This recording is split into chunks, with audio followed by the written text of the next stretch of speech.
This report shows that 62% of the gender-based violence that happens online happens on X. Now, if you scroll through the report, you actually see that body shaming has the highest frequency of 20%. And sadly, that's not all. You will also be able to see the effect that this act of violence has on its victims.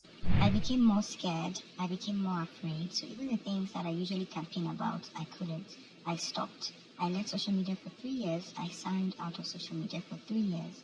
All social media accounts, Facebook, Twitter, everything, I just left social media. Online gender-based violence manifests in different forms because people feel emboldened to say things they actually wouldn't be able to say to your face because they believe that it ends there. But it doesn't. And when it happens, this is probably when you expect the law to handle things.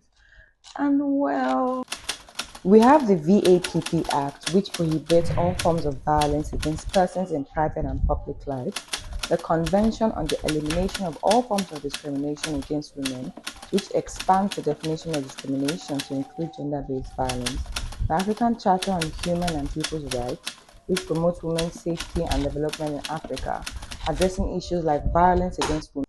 Yet somehow, this law still falls short because they are inadequate, vague, inconsistent, outdated, and in some states not even implemented. There is something deeply wrong with how we as a society view women, and this demands urgent cultural and behavioral change. When we want to change. insult women here, the go-to insult is slut or The ashawo. report closes by outlining key actions that need to be taken. Laws need to be revised and properly enforced. Tech companies need to develop preventive measures. People and communities must be educated. Harmful cultural and religious norms must be challenged. Now, that leaves you. What are you going to do?